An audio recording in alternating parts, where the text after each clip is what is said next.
Uncharted 4, A Thief's End. The title alone made me chuckle. If there's ever to be a pornographic parody of the game, they wouldn't even need to retitle it. But in all seriousness, I've never been fond of that title. It's a little too nail on the head for me. And here I am only a few sentences into this review, and I'm already getting ahead of myself.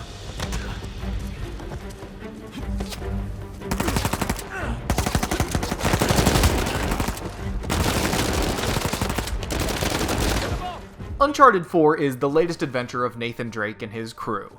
Together they scour the world looking for pirate treasure and discover gigantic, lost civilizations that would have been picked up by Google satellites 10 years ago and military satellites 20 years ago. But that all doesn't matter. The Uncharted series has always required some suspension of disbelief.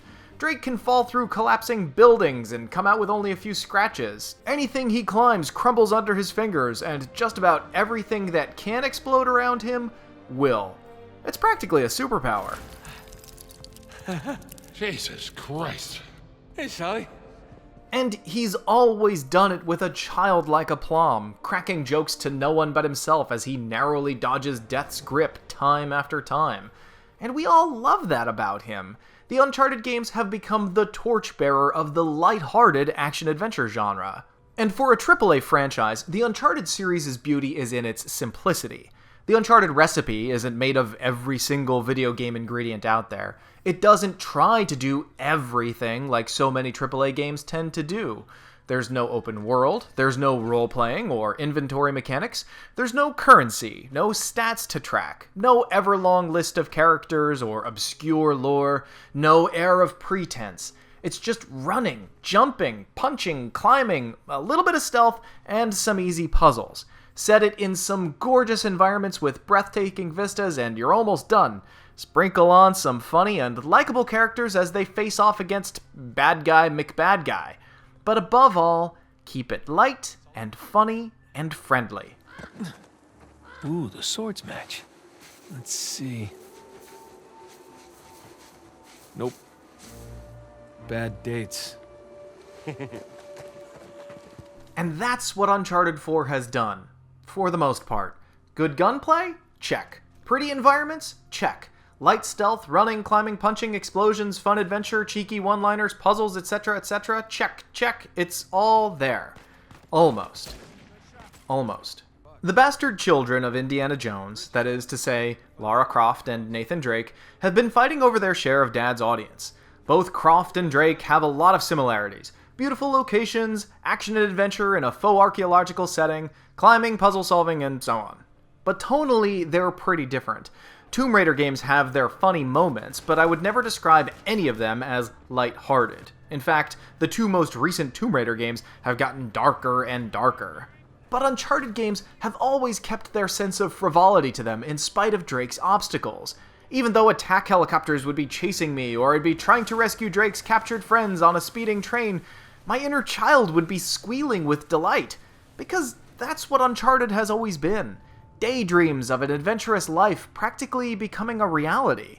And though Drake might be whooping and hooting as bullets are buzzing around him, I always felt that Drake enjoyed being that avatar. Like, sure, I need to go get Sully out of trouble again, but swinging on these trees sure is fun.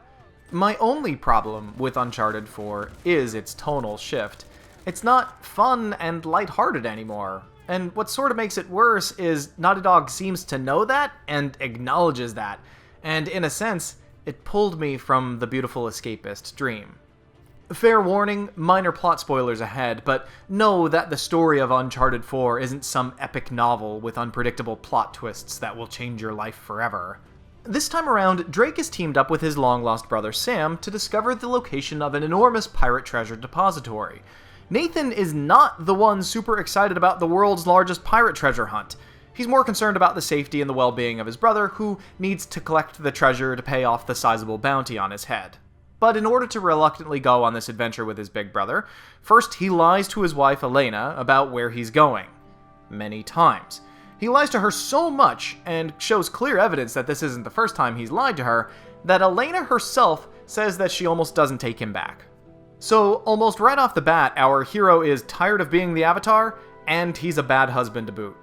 Awesome, because that's what I want in my escapism. Marital problems and a cranky hero.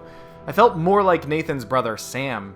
Hey, it's been a long time since we've been able to play together, Nathan. Let's go on a pirate adventure and have witty banter along the way. And we'll solve puzzles and beat up bad guys. It'll be just like when we were kids. It'll be great. Ugh, only because you're forcing me to, and I'm not gonna love it. By the way, my wife is probably gonna leave me because this is hardly the first time I'm gonna be lying to her about where I'm going for weeks at a time. Fun! Maybe next Uncharted, Nathan and Elena can go to therapy because after years of marriage, they're no longer sexually attracted to one another, and the only reason why they're staying together is to not fight over custody. That's what people want. The way the game wraps up, it seems as though Naughty Dog gets a bit too skeptic and practically paints the message on the walls for their fans. This is the final Uncharted game, and we're kinda tired of making them. Here, we'll draw a parallel for you between Uncharted and Crash Bandicoot as they run away from a giant thing, like an Indiana Jones boulder, to let you know that we think this concept is old and tired. Message received. As I said, most of the Uncharted ingredients are there. Atmosphere, gunplay, puzzles, punching, climbing, yada yada yada. But tonally, Uncharted 4 went a little sideways for me. I was hoping to get swept up in a fun adventure that would be a nice, lighthearted balance to the recent Tomb Raider games. It's still lighter than Tomb Raider, but too moody for an Uncharted game for me.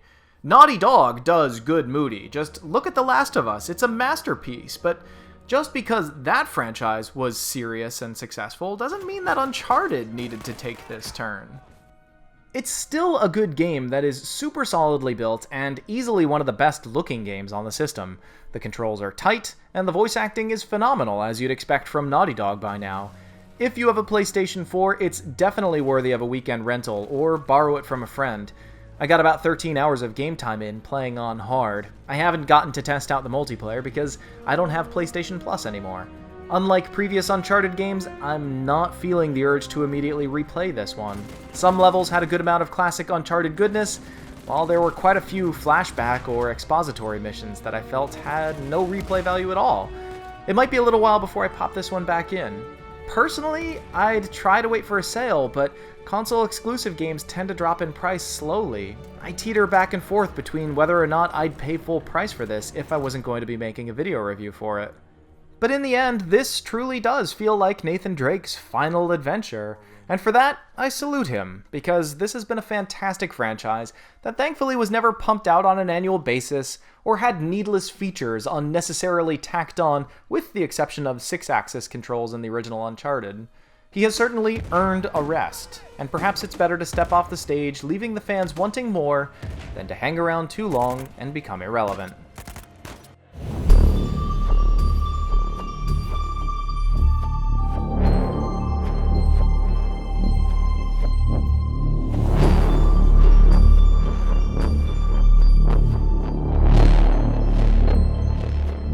This video is made possible through generous fan donations on Patreon.